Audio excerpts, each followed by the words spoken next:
Okay. आप सभी को मेरा सादर प्रणाम। आज ये पापस्थानक का तीसरा लेक्चर है। सबसे पहले लेक्चर में हमने एक इंट्रोडक्टरी बात की थी कि भाई इस विश्व के अंदर अलग अलग प्रथाओं के अंदर, अलग अलग परंपराओं के अंदर पाप का मतलब क्या है और पुण्य का मतलब क्या है। और खास करके बाद में जैन परंपरा के अंदर पुण्य और पाप की जो बात है उसकी कुछ बातें रखी थी। और उसमें सबसे बड़ी बात हमने ये समझने की कोशिश की थी कि हमारी भारतीय संस्कृति के अंदर, चाहे वो हिंदुइज्म हो, बुद्धिज्म हो या सिखिज्म हो, या तो अन्य कई छोटी छोटी परंपराएं हैं, तो सबके अंदर सबसे बड़ा पाप अगर कोई है तो वो हिंसा है।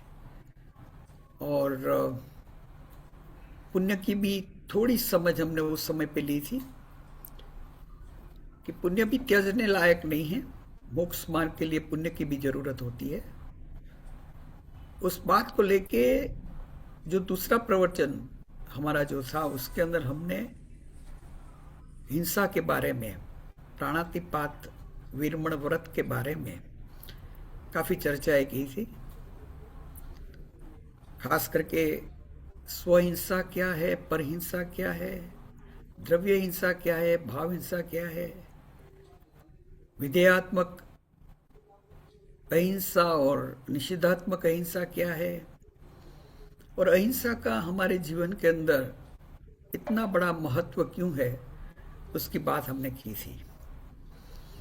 और वहां मैंने एक बात कहने की खास कोशिश की थी कि जैन परंपरा के अंदर हम जब भी अहिंसा की बात करते हैं तो हमारी अहिंसा सिर्फ और सिर्फ पानी तक आ जाती है कि हम गर्म किया हुआ पानी पीते हैं, या तो हम पर्टिकुलर प्रकार की सब्जियां नहीं खाते हैं, या तो हम रात्रि भोजन नहीं करते हैं। ये सब बातें ठीक है और सही भी है, लेकिन आज जो मैं एक सबसे बड़ा चैप्टर लेके जा रहा हूं वो है हिंसा और हमारा पर्यावरण। देखिए, जब हम बात करते हैं हिंसा की तो पहले तो हमें स्वहिंसा से बचना है। और स्वहिंसा का मतलब भी मैंने आपको समझाया था कि हमारे आत्मा के जो गुण है उन गुणों का नाश नहीं करना है, क्योंकि पूरी पाप की प्रक्रिया जब हमारे गुणों का हम नाश करते हैं वहां से शुरू हो जाती है। तो उन पाप की प्रक्रिया से बचने के लिए हमारे अंदर जो भी अच्छे गुण है, चाहे वो क्षमा हो, नम्रता हो, सरलता हो, संतोष हो, यानी कि चार कसाई से दूर रहना, वो एक सच्चे हमारी जो बात है उससे हम ये कह सकते हैं कि अगर हम कसाई से दूर रहते हैं तो हम अहिंसा का पालन अच्छी तरह कर सकते हैं। हमने श्रावक धर्म की भी बात की थी और श्रमण धर्म की बात भी की थी कि श्रावक धर्म में अहिंसा का पालन करना कठिन है, लेकिन कौन से प्रकार की अहिंसा का हम पालन कर सकते हैं। और श्रमण धर्म में तो खास करके जिसे हम कहते हैं सूक्ष्म प्राणातिपात वीरमण व्रत का पालन होता है। तो आज जो मेरी कहने की बात है कि स्वहिंसा से तो दूर रहना ही है, लेकिन साथ में हमें परहिंसा से दूर रहना है। तो परहिंसा के लिए जो लास्ट चैप्टर में मैंने जो एक बात रखी थी हमारे आप सबके सामने कि भाई हमें दूसरे कोई भी लिविंग ऑर्गेनिज्म को हमें हर्ट नहीं करना है, नुकसान नहीं करना है, उसको कोई भी प्रकार का त्रास नहीं देना है। जैसे हम सभी मानते हैं अभिया, वतिया, लेसिया, संगाया, संगठिया, परियाव्या, किलाम्या, उदव्या, ठाणा उत्थानम, संकाम्या, जीव्या वो औरव्या, तस्मिच्छा में दुकड़म। ऐसा तो हम पठन तो करते हैं, यानी कि कोई भी जीव की हम हिंसा नहीं करे, वो बात तो हम करते ही है। लेकिन आज के जमाने के अंदर क्या हमारी अहिंसा ये खाने तक ही सीमित हो जानी चाहिए कि उसका कोई विस्तृत स्वरूप को भी हमें देखना चाहिए? और उन बात को आगे लेके जाने के लिए आज मैं आपके सामने अहिंसा या तो हिंसा का पर्यावरण से क्या संबंध है, और अगर ये जागृति हमारे में नहीं आई तो मैं मानता हूं कि हमारी हिंसा, और तो अहिंसा की जो डेफिनेशन है यानी कि हम गर्म पानी पी लिया, हमने लीलोतरी नहीं खाई, वो सब जो हम करते हैं वो बहुत मर्यादित हो जाती है। आज की हिंसा का स्वरूप बहुत व्याप है, और इस व्याप स्वरूप को समझने के लिए स्व की हिंसा से बचिए। पर की हिंसा में कोई लिविंग बींग्स का हमें डैमेज नहीं करना है या तो उसको हर्ट नहीं करना है, लेकिन वो सब लिविंग बींग्स के अंदर अगर सबसे ज्यादा कोई बात है तो हमारे शास्त्र के अंदर जो छकाई जीव की रक्षा की बात की गई है, और वहां हमें पृथ्वी की रक्षा की बात है, पानी की रक्षा की बात है, हवा की रक्षा की बात है, वनस्पति की रक्षा की बात है।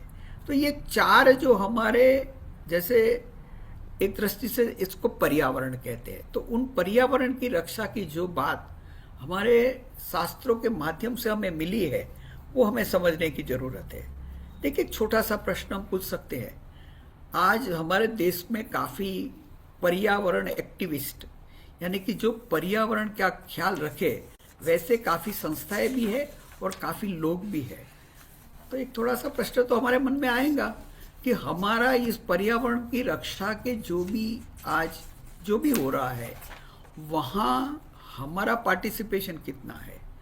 अगर हम माने, सही अर्थ में अगर हम माने कि भाई प्रभु महावीर की अहिंसा की बात अगर ये विश्व में फैलाने की है तो वो तो जैनों का उत्तरदायित्व है, तो क्या हम इस उत्तरदायित्व को संभाल रहे हैं? क्या अपने जीवन में उसका पालन कर रहे हैं कि नहीं?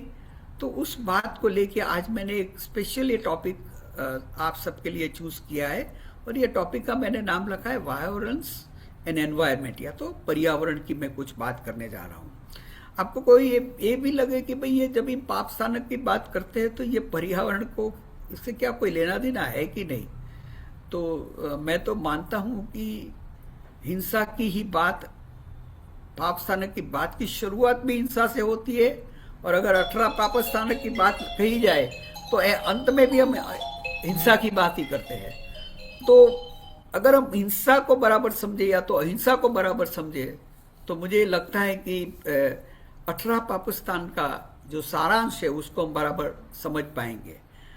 आज मैं एक चर्चा कर रहा था, थोड़ा साइड ट्रैक कर रहा हूं, सत्य की बात कर रहा था। तो सत्य की बात में हम सत्य का मतलब जो रहते हैं कि ट्रूथ, तो मेरे मानने से मेरी समझ से ये आया कि ये ट्रूथ नहीं है। सत्य का मतलब होता है राइटियसनेस। तो देखिए, ये दो शब्द है, एक है ट्रूथ और एक है राइटियसनेस। तो जो तीर्थंकर की वाणी है उसमें में से मुझे ऐसा लगता है कि वो राइटियसनेस की बात कर रहे हैं। सत्य तो होना चाहिए, लेकिन सत्य के साथ एथिक्स भी होने चाहिए, मोरालिटी भी होनी चाहिए। तो इस बात का समाधान रखते हुए मैं आज के ये एक आपके सामने कुछ प्रेजेंट करना चाहता हूं कि हमें पर्यावरण की रक्षा के लिए करना क्या चाहिए। तो पहले तो हमें स्लाइड चेंज है, स्लाइड चेंज नहीं, 1 मिनट, आई थिंक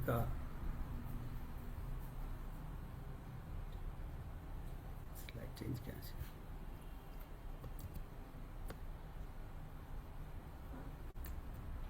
ओके, तो देखिए, जैसे जब भी मैंने ये स्लाइड आपके सामने रखूं कि major causes of climate damages, तो आप कहेंगे कि भाई इसमें क्या नई बात रख रहे हैं आप। कोल, ऑयल, गैस बर्निंग, जिससे 75% ऑफ दी क्लाइमेट डैमेज हो रहा है, जो हमारी इलेक्ट्रिसिटी के लिए या तो ट्रांसपोर्टेशन के लिए ज़रूरी है। हम जंगल को काट रहे हैं, animal farming is going in a big way, ये एक्सेसिव प्रोडक्शन जो आज हो रहा है।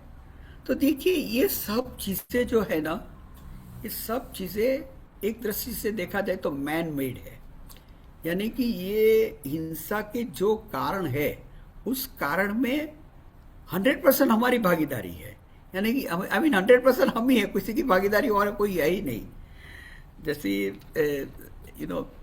एक जो नेचर है, एक नेचर की सिस्टम है, वो नेचर की जो सिस्टम चल रहा है, वो सिस्टम को मिनिमम इंटरफियरेंस, फिर से मैं भंडारी साहब को याद कर रहा हूँ कि minimum interference in nature is what non violence is all about.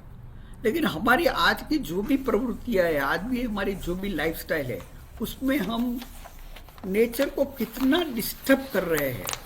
आप कभी ये भी मुझे पूछ सकते हैं भाई इसका सॉल्यूशन क्या है। सच में बताऊं तो मेरा कोई सॉल्यूशन भी इसमें हम नहीं दे सकते हैं। आज पूरे विश्व में एक होड़ लगी हुई है कि जीडीपी किसकी ज़्यादा है, और हम भी फोर्थ प्लेस से थर्ड प्लेस पे आने की काफ़ी कोशिश कर रहे हैं। जब भी हम थर्ड प्लेस पे आएंगे तो पूरे विश्व के सामने हम कहेंगे कि भाई जर्मनी से आगे निकल गए, हमारी जीडीपी आगे बढ़ गई है। लेकिन देखिए, एक सिंपल बात यह है कि जब भी जीडीपी आगे बढ़ती है, ग्रॉस डोमेस्टिक प्रोडक्शन, कोई भी जगह पे जब भी प्रोडक्शन बनता है तो दो चीज़ तो जरूर होती है। ठीक है, उसकी इकोनॉमी तो आगे बढ़ गई, लेकिन हमारे नेचुरल रिसोर्सेज को हम कम कर रहे हैं, और there is going to be an energy crisis, and out of all this there is going to be a climate damage. तो देखिए, एक तरफ हम विज्ञान की बात कर रहे हैं, विकास की बात कर रहे हैं, लेकिन दूसरी तरफ ये तो पक्का ही है कि ये काफ़ी चीज़ों से हम विनाश की ओर भी बढ़ रहे हैं। ये बात पक्की है। फिर से मैं ये कह रहा हूँ कि आप कहेंगे कि भाई इसका सॉल्यूशन क्या है। मेरे पास तो कोई सॉल्यूशन नहीं है और हमारे पास भी नहीं है, लेकिन एक जैन होने के नाते हम इतना तो कह सकते हैं कि भाई ये जो भी चीज़ें चल रही उसमें हम कितना, I mean how much we can abstain from all this. हमारे जीवन के अंदर डेली जो भी हमारी क्रिया है, उस क्रियाओं के अंदर हमें तो एक चीज़ ये देखनी चाहिए कि भाई मैं जितना ध्यान मेरे किचन पे रख रहा हूँ, ये खाना ये नहीं खाना, उससे ज़्यादा ध्यान हमें ये रखना चाहिए कि मैं क्लाइमेट डैमेज नहीं करूँ। और ये क्लाइमेट डैमेज अगर मैं नहीं करूँ तो मेरा मानना है कि obviously then I can stamp myself as a true Jain. देखिए, ये जो मैंने एक छोटी सी बात यहाँ कहने की कोशिश कर रहा हूँ कि जो डिफॉरेस्टेशन की, समझो ऐसे ही डिफॉरेस्टेशन की बात करो तो कम से कम 10 million hectares of the land is deforested every year.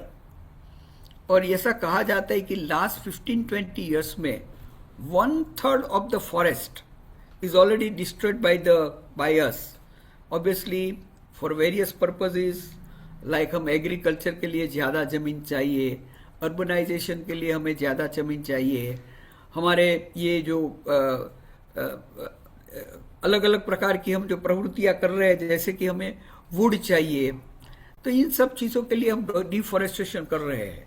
And you know how it can really damage the climate. Farming the animal, obviously जब भी एनिमल फार्मिंग आज तो हमारे देश में तो इतनी नहीं दिख रही है, लेकिन अगर आप फॉरेन कंट्रीज में जाएंगे तो लाइफ स्टॉक प्रोड्यूस करने के लिए आर्टिफिशियल ब्रीडिंग जो एनिमल्स की हुई है, उसके कारण पानी, हवा, जमीन, ये तीनों चीज़ को कितना नुकसान होता है। इतना पानी चाहिए, वाटर पोल्यूशन होता है, वो वाटर पोल्यूशन जब इस सी के अंदर जाते हैं तो एक्वेटिक एनिमल्स आर डिस्ट्रॉयड। तो ये बाहर से हमें नहीं लगता है कि हम कोई बड़ी हिंसा कर रहे हैं, लेकिन actually this are the important causes by which we are committing lot of violence. देखिए, ये भी कुछ ऐसे चीज़ें हैं कि जो अनसीन रीजंस है, जैसे कि हाई फ्रीक्वेंसी साउंड वेव्स, अभी 5G आ गए, मालूम नहीं कितने जी आ जाएंगे, high voltage waves, radiations, change of magnetic fields. काफ़ी हमारी प्रवृत्ति ऐसी है कि जिससे हम मैग्नेटिक फील्ड्स को चेंज करते हैं, एंड ऑब्वियसली कार्बन फुटप्रिंट्स। ये सभी चीज़ें ऐसे लगती है कि you know how does this cause the damage to the, I mean how can you say that this is a violence. Frankly speaking, ये जो सब प्रकार के जो वेव्स है या तो जो प्रकार के रेडिएशंस है, they actually damage the biosphere. हम तो आज तक एटमॉस्फेयर पढ़ते थे, लेकिन आज साइंस भी ये कह रहा है कि there is something like a biosphere. The whole universe or let's take the example of our planet. The planet is covered with microorganisms. And जैसे हमारे पढ़ने में भी आते हैं कि एक इंद्रिय जीव होते हैं, एक इंद्रिय जीव के अंदर दो प्रकार के जीव होते हैं, बादर होते हैं और सूक्ष्म होते हैं, जो हमारे तीर्थंकर परमात्मा ने हमें कहा है। ये सूक्ष्म जीव होते हैं, पूरे विश्व के अंदर फैले हुए हैं, और ये सूक्ष्म जीव दे कंस्टिट्यूट द बायोस्फीयर। और ये बायोस्फीयर जो है वो biosphere gets affected by this variant kinds of innovation what we call. देखिए, पहले कुछ जमाने पहले तो हम सोचते थे कि भाई अमेरिका ने 2-4 सैटेलाइट भेजे हैं, रशिया ने 2-4 सैटेलाइट भेजे हैं।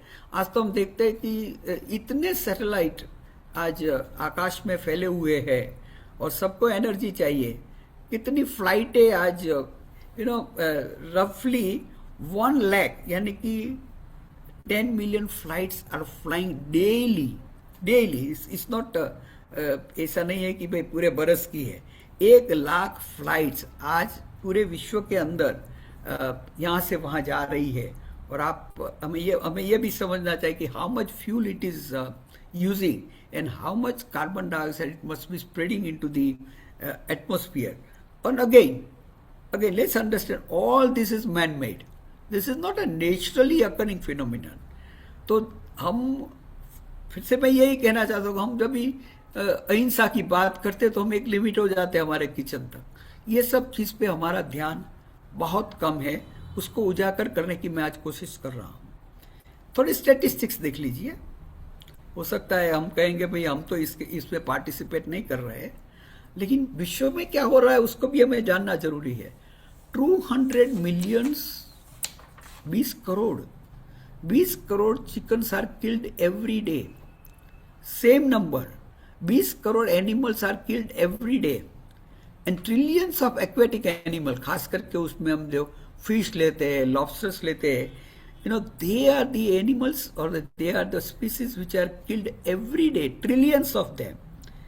थोड़े यहाँ 2 स्टैटिस्टिक्स मैंने रखे हैं। इंडिया का meat production in 1961 was 75 million tons और आज 2025 में इट इज 5 टाइम्स। तो देखिए जिस हिसाब से पूरे विश्व के अंदर सिर्फ क्लाइमेट नहीं लेकिन एनिमल किलिंग और the types of the aquatic animals which we destroy is so much. Obviously मैं स्लॉटर हाउस की तो ज़्यादा बात ही नहीं करूँगा, फिर से हम कहेंगे हम जैन लोग तो इसमें इन्वॉल्व नहीं है, लेकिन ये पूरे विश्व में जो चल रहा है, कभी कभी हम ये भी कह सकते हैं कि may not be directly but indirectly we are part of this kind of violence which is happening in this country. अभी देखिए ये एनिमल फार्मिंग और जो स्लॉटर हाउसेस है उससे इनडायरेक्टली कैसे कैसे डैमेजेस हम हमारे पूरी अर्थ को या तो पूरे प्लेनेट को कर रहे हैं। First of all this activities needs large amount of water.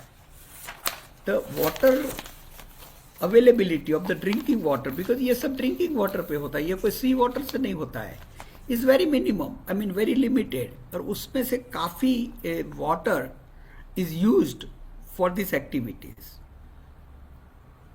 The large amount is used, it creates a water pollution.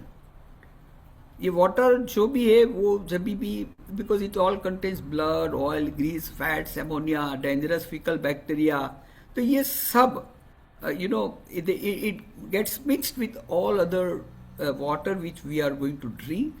Not only that, it will also pollute the sea level, I mean sea, and again damaging our aquatic species. जो waste है वो decompose होते हैं तो उससे harmful bio gases are released. The 2 major green house gases what we know are the methane and nitrous oxide. इसके कारण lot of land is used, the soil damage is there, and obviously nuisance to the neighbouring is something which is a social cause. But ये सब चीज से हम climate को कितना damage कर रहे हैं। पोल्ट्री फार्मिंग, ऐसे मैंने आगे बताया आपको कि 200 million tons of chicken consumed every day. Chicken को कैसे रखा जाता है? आर्टिफिशियल हीट दी जाती है, फोर्स मॉल्टिंग यानी कि स्टार्विंग होता है, बैटरी केजेस में कन्फाइन करते हैं, बहुत क्राउडिंग होती है क्योंकि जगह कम होती है, सफोकेशन होता है, अनसैनिटरी कंडीशंस होती है और उसको एक दूसरे को वो हर्ट नहीं करे उसके लिए उसकी चांच को या तो बीक को काटा जाता है, जिसको बीक की डीबीकिंग कहते हैं, गैसिंग किया जाता है और इलेक्ट्रोक्यूशन किया जाता है। तो देखिए, जब भी कोई बच्चा हमें पूछता है कि भाई साहब हमें एग्स खाने चाहिए कि नहीं खाने चाहिए, और कभी कभी ये बहस में चले जाते हैं कि भाई ये वेजिटेरियन है कि नॉन वेजिटेरियन है, क्योंकि आज पूरे विश्व में इंडिया की बात छोड़ दीजिए, अलग जगह पे जाएंगे तो वो कंसीडर ही नहीं करते हैं कि eggs are non vegetarian diet. तो हमें इस चर्चा में नहीं पड़ना है, हम तो सिर्फ इतना ही कहेंगे कि भाई जो चीज़ बनाने में इतनी हिंसा होती है वैसी चीज़ को हम क्यों खाएं, because there are already lots of other alternatives are available. एक क्लाइमेट चेंज में, जैसे मैंने अभी बताया आपको कि जब हम ऑटोमोबाइल यूज़ करते हैं, इंडस्ट्रियलाइजेशन, एविएशन इंडस्ट्री, जैसे मैंने आपको बताया कि 1 lakh of planes flying daily from one place to another place, हमारे काफ़ी मिलिट्री ऑपरेशंस है, स्पेस क्राफ्ट है, स्लॉटर हाउसेज है, तो इससे इतना कार्बन डाइऑक्साइड एमिशंस होता है कि एक्चुअली इट इज़ डैमेजिंग अवर ट्रोफोस्फियर, जिसको हम कहते हैं, जो last one is the ozone layer, और ओजोन लेयर डिस्ट्रक्शन से the ultraviolet rays which are filtered by ozone layer enters the earth, and obviously काफ़ी जगह ऐसी है कि जहाँ number of skin diseases can occur because of this ultraviolet rays, especially those who are white skin people, इसमें ये काफ़ी नुकसान करते हैं, और there are many other damages which we probably don't see। लेकिन ये एक चीज़ हमें ये ध्यान रखना चाहिए कि कभी कभी हम ऐसा मानते कि ये कहाँ दिखता है इस विश्व के अंदर। मैंने पहले लेक्चर में भी आपको कहा था कि there are so many forms on energies and there are so many forms of invisible waves which we have not been able to detect as of today, but they are there, and if they are there and if they are affecting us, we have got to be absolutely careful about it।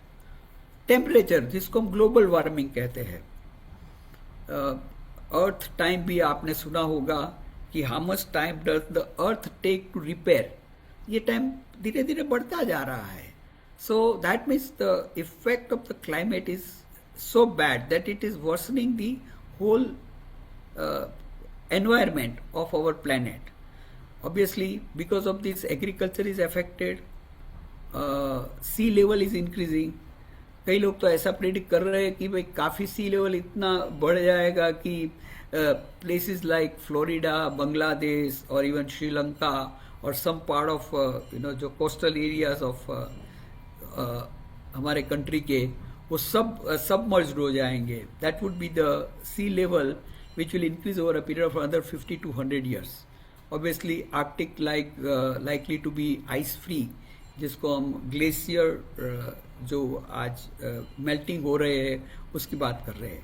ये मैंने बताया आपको कि भाई destruction of biosphere, तो ये जो पूरे विश्व के अंदर ये सूक्ष्म जीवों की एक सृष्टि है, वो सूक्ष्म जीवों की सृष्टि सिर्फ ऐसी नहीं है कि सृष्टि है, but they are very important for cloud precipitation, hydrological cycle, and ये जो सूक्ष्म जीव है उसके अंदर भी एक प्रकार के इंफ्रासोनिक वाइब्रेशंस है, और ये इंफ्रासोनिक जो वाइब्रेशंस है they are emitted when they are damaged, when this सूक्ष्म जीवास are damaged, and that also is a major cause of one of the major cause of climate damage.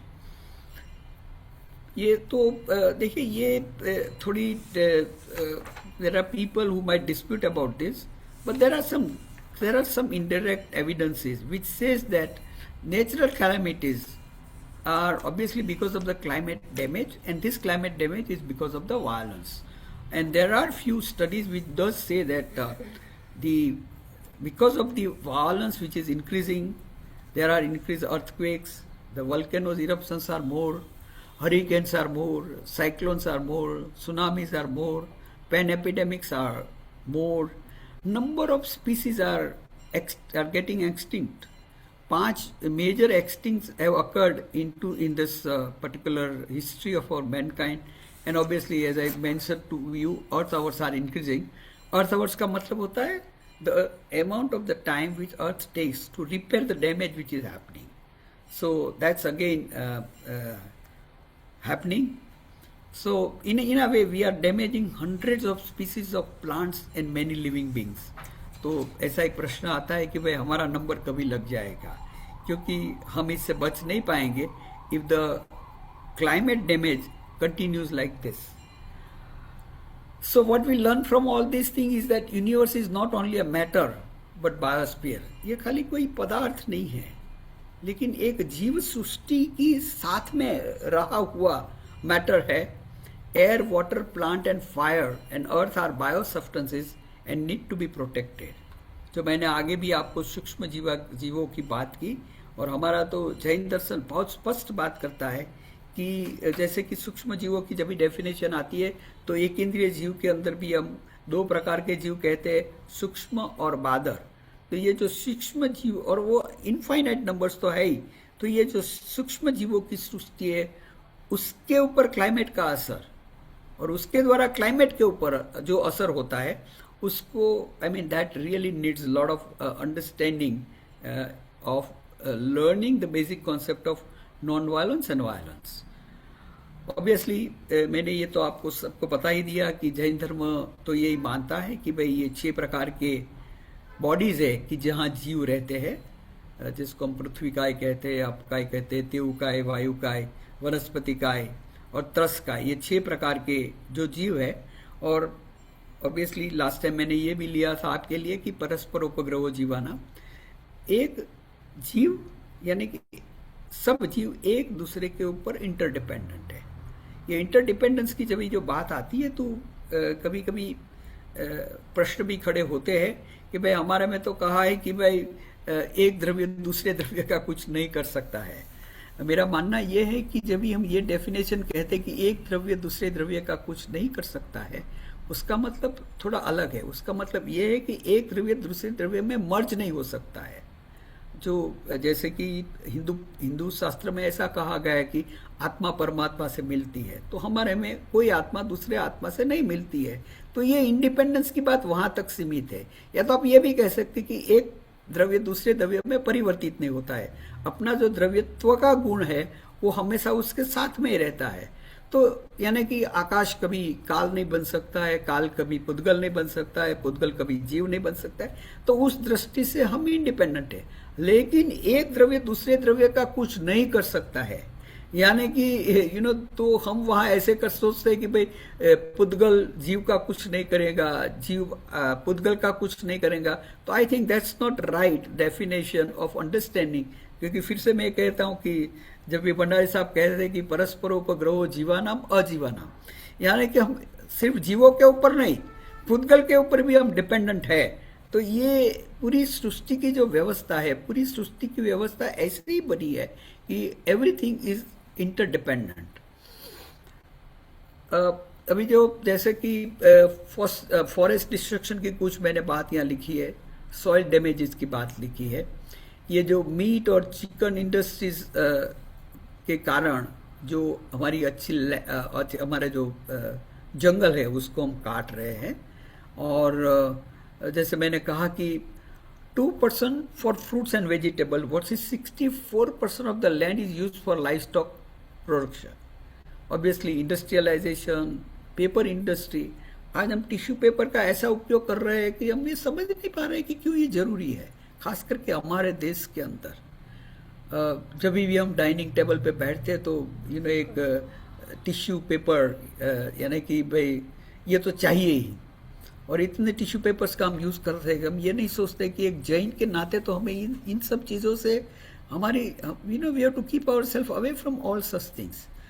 और आज जो पेस्टिसाइड्स का उपयोग होता है, फर्टिलाइजर्स का उपयोग होता है, मोनोकल्चर प्लांटेशन होते हैं, जो waste from meat and chicken industry होता है, वो भी topsoil loss is very much because of that.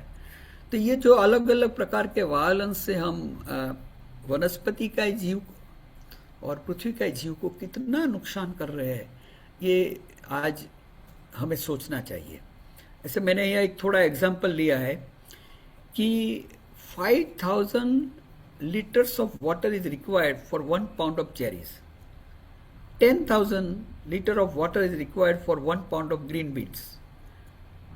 3,000 liters of water is required for 1 pound of carrot उसको बनाने में, और 50,000 फॉर टोमेटोज. ठीक है, टोमेटोज में काफ़ी लगता है, लेकिन उसके सामने आप देखेंगे तो यानी कि 1 पाउंड जो हम बीफ बनाने की जो कोशिश कर रहे हैं उसमें 250 times of this water is required. एक छोटा सा एक विजुअल है, I hope you like it. मुझे प्यास लगी है पुत्र. जो आज्ञा पितामह.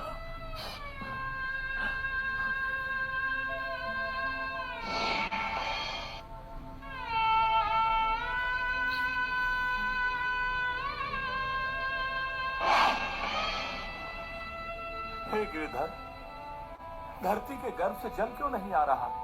हे पार्थ, पृथ्वी लोक के प्राणियों ने जल का दोहन और बर्बादी इस कदर की है कि ग्राउंड वाटर का लेवल काफी गिर चुका है.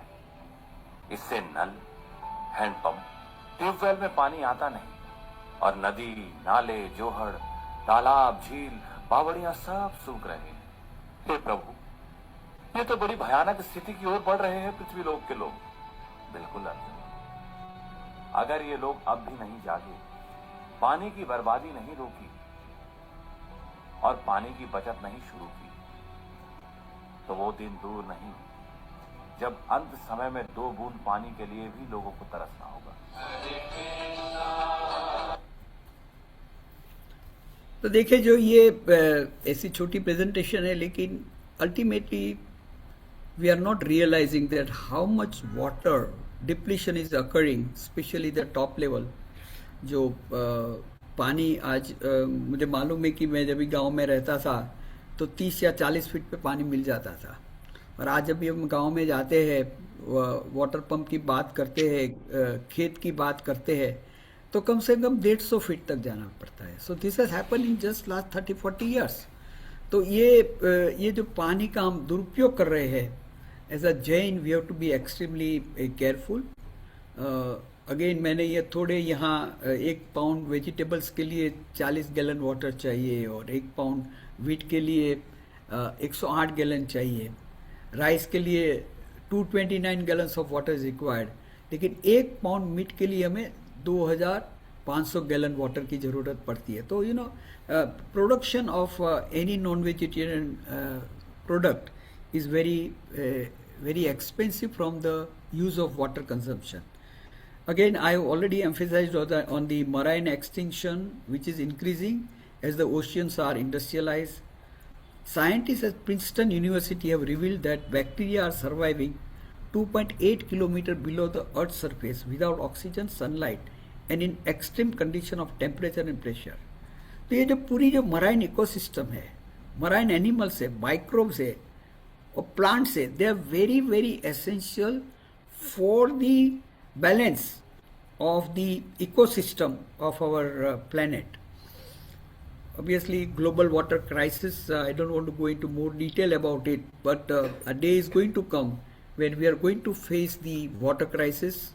कभी कभी हम लोग कहते हैं कि भाई जो नेक्स्ट वर्ल्ड वॉर होने वाली है, that world war will not be because of anything else but because of the water. 785 million people lack access to clean water. This is our present day statistics. That is 1 in 10 people are that's 1 in the 10 people on the planet. आपको ये भी मालूम है कि हमारे जो women and girls, they are supposed to go quite far to get the water. आज भी हम ये कह रहे हैं कि भाई सिंचाई की योजना अच्छी हुई है, गांव-गांव तक पानी पहुंचा है, but it's not yet that much what we require. आप रूरल अफ्रीका में चले जाइए, काफ़ी अन्य कंट्रीज भी है जहाँ water shortage is really bad. It is also said that more than 800 children under the age of 5 die from diarrhea caused by the unsafe water, which is because of the contaminated water, poor sanitation and unsafe hygiene. 2 million people live without access to adequate sanitation. 673 million people defecate in the open space. तो आप ये समझ सकते हैं कि how important is this the water crisis and water management. Obviously ये तो air pollution है. दिल्ली में क्या हो रहा है, बम्बई में क्या हो सकता है, बेंगलोर में क्या हो सकता है, ये हम सभी जानते हैं. जैसे मेरे एक दोस्त रहते हैं 42nd फ्लोर पे. आज मैं उनके घर पे गया था, तो मैंने ऐसा समझा कि ये 42nd फ्लोर पे रहता है तो कितनी स्वच्छ हवा आती होगी, यानी कि how must be pleasant at 42nd floor. But one thing he told me that on 42nd floor, the minute dust which is coming there is much more than what is coming at the lower floors. तो आप देखिए कि आज 40 माले की building है, यानी 400 feet तक भी ये हमारा पोल्यूशन कैसे आगे हमारे पूरे स्वास्थ्य को डैमेज कर रहा है. और ये पोल्यूशन का मतलब यही है कि we are damaging our air. और हम सब मानते हैं कि एयर को तो हमारे शास्त्रों के अंदर एक लिविंग बीइंग ही कहा गया है. Obviously, there are various causes for greenhouse gases, coal plant, industrial process, industrial agriculture, land transport, fertilization, crop burning, air transport. ये मैंने थोड़ी थोड़ी बातें इसके बारे में कही है. मेरा फिर से ये कहना है कि हम एक जैन होने के नाते हमारी जो हिंसा की व्याख्या है, उस व्याख्या को हमें बदलना पड़ेगा. हमें पूरे दिन पे ये ख्याल रखना पड़ेगा कि ठीक है, मैंने इस प्रकार का फूड नहीं खाया, मैंने पोटैटोज नहीं खाया, मैंने ओनियंस नहीं खाया, मैंने नॉन वेज तो ऑब्वियसली हम नहीं खाते, मैंने एग्स का भी उपयोग नहीं किया, मैंने गर्म पानी उबाल के पिया, सब ठीक बराबर है. लेकिन हमें ये भी सोचना चाहिए कि how much damage we are doing to the climate. और हमारे जो तीर्थंकरों ने 6 काय जीव की रक्षा की बात की है, तो उसमें हम all things like earth, water, air, वनस्पति का है, सबका ध्यान रखना पड़ेगा. ऑब्वियसली डिफोरेस्टेशन की बात मैंने ऑलरेडी आपको कही है, कितने जंगल को हम काट रहे हैं. और ये जंगल काटने से ग्रीन हाउस गैसेस कैसे बढ़ता है. तो ये सब चीज़ें मैं थोड़ी डिटेल में नहीं जाऊंगा because this is very scientific. Dairy product, आज इसके ऊपर बहुत चर्चाएं चल रही है कि आपको वीगन होना चाहिए कि वीगन नहीं होना चाहिए. Obviously there are people who are for veganism, there are people who are not for veganism. बहुत काफ़ी कंट्रोवर्सीज भी है. लेकिन थोड़ा ये भी हमें देखना चाहिए कि जो पहले के ज़माने में हमें जिस प्रकार मिल्क मिल रहा था, milk was considered to be not a real food. और मैं ऐसा मानता हूँ कि एक हमारे परंपरा ऐसी चली कि भाई हमारे घर के अंदर काफ़ी काउज रहते थी, काफ़ी एनिमल्स थे, और उसमें से जो कोई एक्स्ट्रा मिल्क होता था उसका हम उपयोग करते थे. लेकिन आज वो एक्स्ट्रा मिल्क की तो बात ही छोड़ी, आज हम पर्पजली इम्प्रेग्नेंट करते हैं काउज को. जो काउज महीने 2 बरस में या तो 3 बरस में एक बार प्रेग्नेंट होनी चाहिए, उसको हम 6 महीने पे प्रेग्नेंट करते हैं, बाद में उसका मिल्क ले लेते हैं. और they become almost like a dead animal within a period of 3 to 4 years and they are sent to the slaughter houses. कभी कभी ये भी कहा जाता है कि मोर द डेयरी प्रोडक्ट और more the use of dairy products more will be the slaughter houses.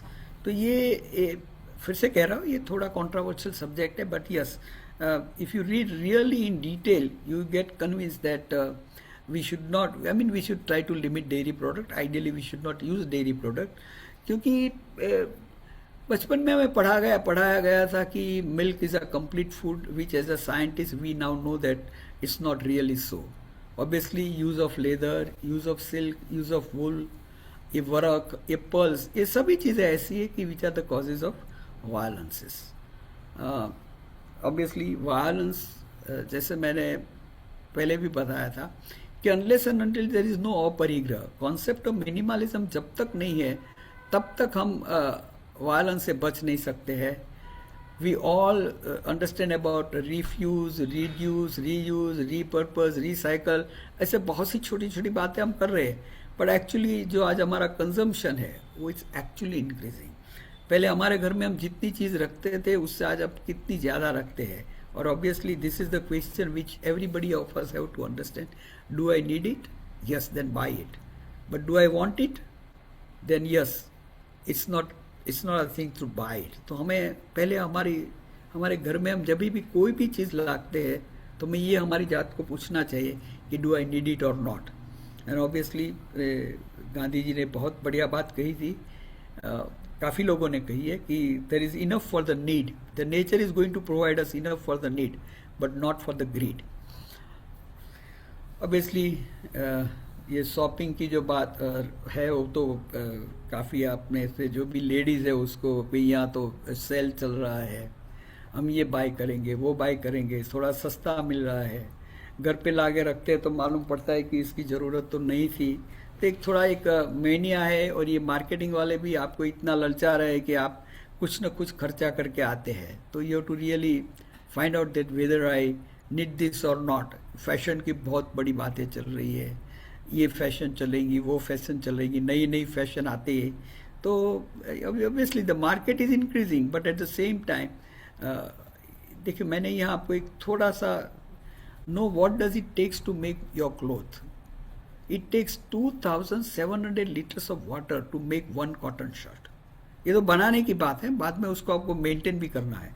अगर मेरे वार्डरोब के अंदर 12 शर्ट है और मैं उसको सीधा 24 कर दूं तो क्या होगा? यही होगा कि I am wasting 2700 litres of water just to make it. और बाद में उसको मेंटेन करने के लिए या तो वॉश करने के लिए तो जरूरी है. And this amount of water is enough for 1 person to drink for 2.5 years. तो इतना पानी हम जब भी खरीदी करेंगे, अरे एक शर्ट ले लिया क्या फर्क पड़ता है, अरे ये 2 शर्ट लेंगे तो उसके सामने 2 फ्री मिलते हैं तो चलो 2 ले ले और 4 हो जाएगा. But we don't realise that how much violence is happening because of such attitudes that we are having in our life. Obviously, the wastage in wedding, festival and in any celebration, कभी कभी मुझे दुख होता है. मैं काफ़ी जैनों के फंक्शंस में जाता हूँ, 50 डिशेज या 100 डिशेस होती है, मालूम नहीं कहाँ चाइनीज़ है, कहाँ अलग अलग प्रकार के मैक्सिकन फूड है, इटालियन फूड है, बाद में हमारे तो होते ही है साउथ इंडियन फूड है, वो राजस्थानी फूड है, गुजराती फूड है. मालूम नहीं, से ज़्यादा आप 150 ग्राम खा सकते हैं, या तो कोई बड़ा अच्छा आदमी खाने वाला है तो 250 ग्राम खा सकते हैं. तो मुझे कभी कभी and then how much waste it would have been making. तो अगेन एक जैन होने के नाते हमें ये भी सोचना है कि should be get into all such things where there is lot of wastage, especially in our wedding functions or in our festivals or any of our celebrations. Obviously, always you should always use the इसके ये तो बड़ा पूरा एक lecture में ले सकता हूँ about the use of plastics in our day-to-day life, especially the single-use plastics should be avoided because what harm they can do to our earth, not directly and indirectly. Obviously, simple attitude of aparigraha can definitely take a lot of violence from our life, take away lot of violence. जैसे कि हम अपने कपड़े के बारे में ध्यान रखें.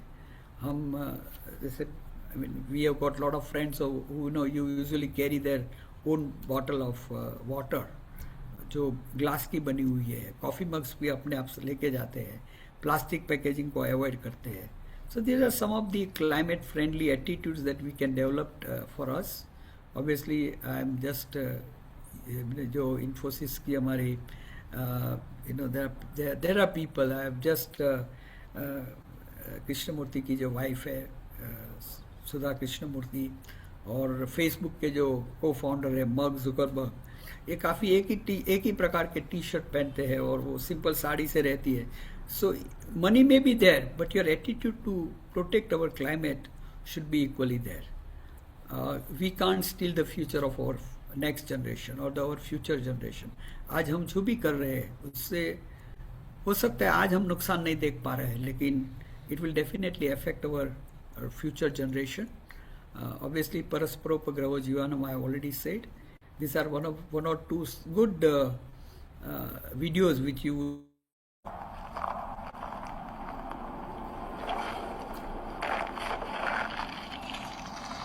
आपने एक प्लास्टिक की बैग डाली, एक जाड़ बन गया.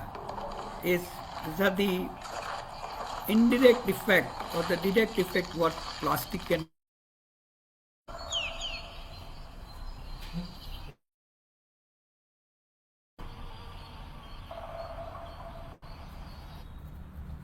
So this is also one of the very good advertisement I saw from Tata Tea. We are ready to begin.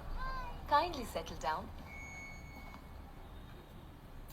Jack and Jill went up the hill to fetch a pail of water, but all the water had dried up. The world was now much hotter. So Jack and Jill sat on the hill. Their throats were so dry, they couldn't find a drop to drink. And one day, neither will I. मछली जल की थी रानी, जीवन उसका था पानी, पर पानी में प्लास्टिक फेंकते रहे हम, मछली को तड़पते हुए बस देखते रहे हम. धीरे धीरे मर गई मछलियाँ सारी, रह गए बस फेंकी हुई चीजें हमारी. Twinkle, twinkle, little star, how I wonder what you are up above the smoggy sky. I have never seen you. I wonder why. The smoke, it makes my chest so tight. For every breath, I must fight. ये क्या हो गया? Mummies and daddies, आपके बचपन की favourite poems बदल जाएंगी, क्योंकि हमारा बचपन क्लाइमेट चेंज की वजह से बदल रहा है. इससे लड़ने के लिए हम सबको चेंज होना पड़ेगा. क्लाइमेट चेंज से हम कैसे लड़ सकते हैं, जानिए jagoray.com पर.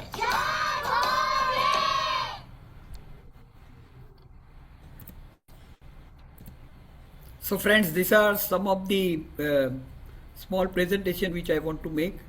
As I told you, my presentations are always related to common teaching, especially for the youth. And मैं ये मानता हूँ कि जब भी हिंसा की बात आती है तो हमें एक जैन होने के नाते हमारी जो हिंसा की डेफिनेशन है उसको हमें अलग तरह से सोचनी पड़ेगी. जैसे कहते हैं कि we have to redefine our understanding of violence and non violence. फिर से एक ही चीज़ कहना चाहता हूँ कि जब भी हिंसा की बात करते हैं तो हम सिर्फ और सिर्फ किचन की ओर नहीं देखें, पूरे विश्व के अंदर देखें, क्लाइमेट की ओर देखें. I think this is what my presentation is all about. और आपके अगर कोई भी प्रश्न है तो